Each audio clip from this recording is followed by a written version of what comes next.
To know that I've impacted, you know, my followers or even other people so that they don't need to put filters or Photoshop or edit or anything like that, it makes me feel really great because I just think, you know what, that one little step that I was so scared to do and I was really nervous, it's just turned out to be such a positive movement and I'm happy with it and I'm happy that a lot of people are happier with themselves.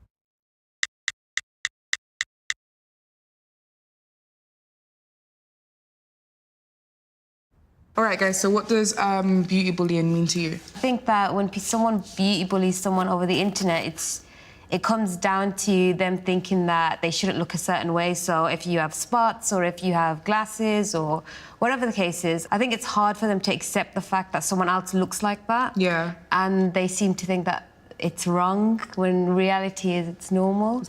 What role does social media play in beauty bullying? It does play a big role because a lot of people, they say stuff about other people, but they don't say it to the person's face. So they use social media as like an alias, to kind of say it. People would make accounts up and they would message me saying really, really nasty things like making fun of my sexuality or making fun of me doing makeup and like saying I shouldn't be doing this or I shouldn't be this or that. And it made me heartbroken because it made me think, I don't even know who this person is. It could be someone that's really close to me. It could be someone that I don't even know, but it really impacted me so much because it made me want to stop. What's your personal antidote to beauty bullying?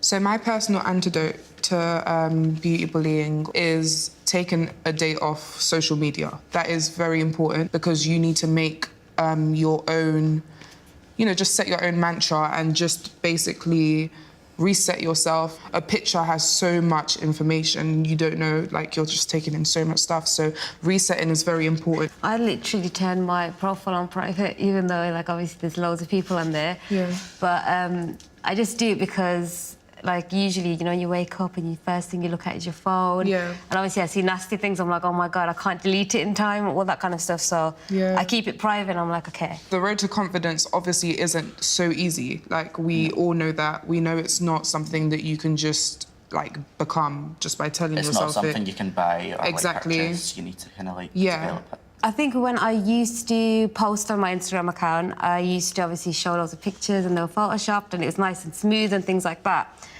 And a lot of people would be like, oh my God, you're so lucky, like your makeup's flawless, your skin's flawless. And I was like, you know, it's not nothing like this. And I think that when I showed it, I impacted a lot of people because I literally felt a lot better than what I did when I was photoshopping. Yeah, because it must be lonely as well. Yeah, and a lot of people were like, oh my God, I can relate to you, and I'm like, yeah, so if I can sit here wearing makeup or without makeup and show my skin, then so can you. Like, it's nothing, it's not a big deal.